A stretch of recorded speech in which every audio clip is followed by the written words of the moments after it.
Are you planning to rent this machine to sand your hardwood floors? Well, you're going to want to watch this video before you do that.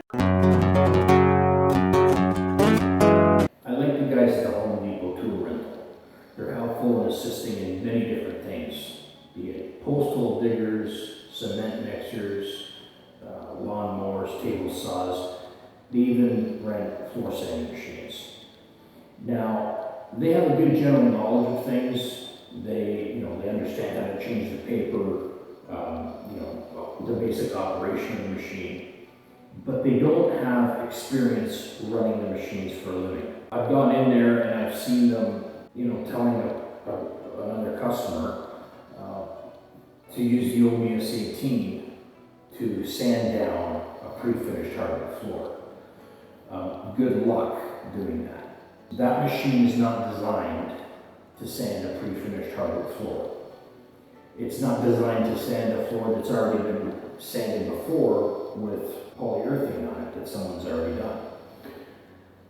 And the reason is, it's just a giant palm sander. It's a 12 by 18 orbital sander. So it's not designed to sand down a pre-finished hardwood floor. That's not what it's for. What you need for that is a drum sander. Okay? And I'm just going to get into a very basic explanation of the two and why you can't sand a pre-finished hardwood floor with an OBS 18. So a drum sander is operating on, it's a drum. So the drum on the Easy 8 is 8 inches wide. Your contact surface is about 1 inch where that drum is contacting the floor. So all the pressure is focused on that 1 inch, right? So you can be quite aggressive with the sander. To give you an idea of the hardwood, when pre-finished hardwood is milled, it's a solid board. The tones and the grooves can quite often be out of line. They're not going to be bang on perfectly the same flatness. Now, quality control usually will spit out and reject the ones that are not great. But there's still always that slight variation, maybe 5 thou, 10 thou, thousandths of an inch I'm referring to, in height differences. So when you install the floor, there's nothing you're going to notice on a newly installed floor you're walking on. It's very minimal. But when time comes to sand and refinish it years later, those height differences are definitely noticed by the machine. Now, the problem with using an OBS 18, the square buff, to sand one of those floors is your slight height variations on the planks, be it 5 thou, 10 thou, 20 thou, thousandths of an inch. You're going to start attempt to sand with the OBS 18. You attempt to start to sand, you start on the room and you go back and forth, say, 10 feet, and you look at it and you say, wow, okay, some of the planks are being sanded down, right down to the bare wood, it looks great. But then you'll see adjacent planks with very little material, very little of the surface finish has been removed. And that's because of the height variations. There's also subfloor. If the subfloor is not perfectly flat when the floor has been installed, you're going to have slight variations. So there are other factors involved. So that's why with an OBS 18, a square buff, it takes so long to sand a pre-finished hardwood floor for that very reason. Now, you can go ahead, knock yourself out and try to sand it. You're going to be there an awful long time. To do a 10 by 10 foot room, you're going to be there all day trying to do it. And you still won't have the finish off. I mean, you can try it, go ahead. That's why with a drum sander, all of the pressure is being focused on a 1 inch point. So your material will be removed much more aggressively and much more quickly.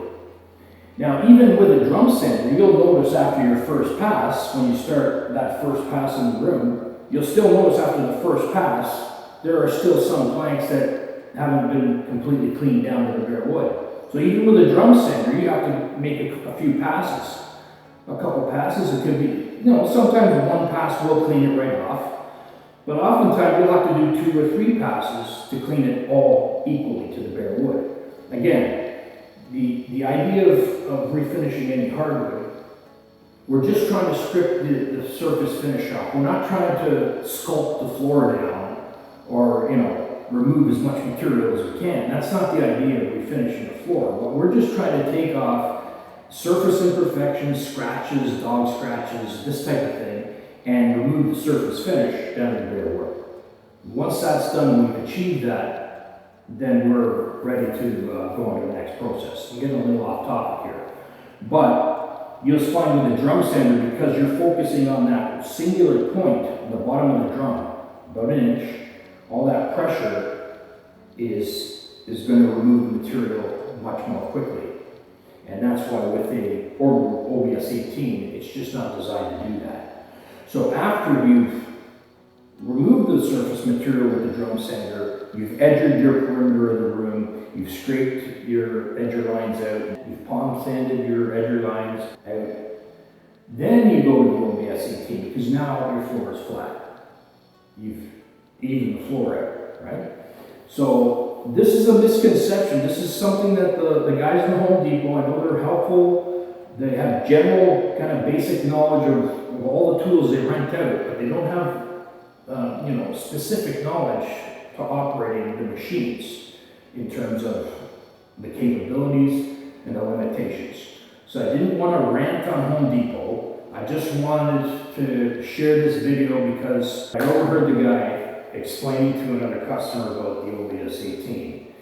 And, I just had to make this video to clarify, if you are going to be renting machines to do your own floor, and you're going to try to sand a pre-finished hardwood floor, don't waste your time and don't waste your money on getting the OBS 18 first.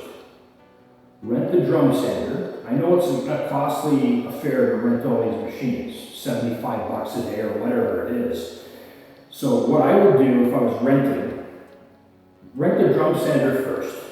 Okay? Drum sand everything you can. Take it back, rent the edger everything. Take it back, then rent the OBS 18. After you've scraped all the edger marks out and you've palm sanded your edger marks, then go back and rent the OBS 18 last, after you've done all those other processes. If you are renting the sanders, that's the process I would do, and that's what I would suggest anyone doing it do. And you're going to make your life a lot easier, you're going to save yourself a lot of time, and you're going to save yourself some money. You don't want to rent them all simultaneously. You don't want to have all three machines if you're paying, per day, right? So, depending on what, I don't know how much square footage you might have.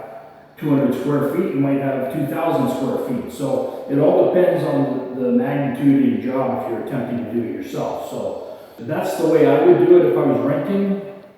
Rent your drum first, edger second, OBS last. I hope this video was helpful to you, and until next time, happy sanding.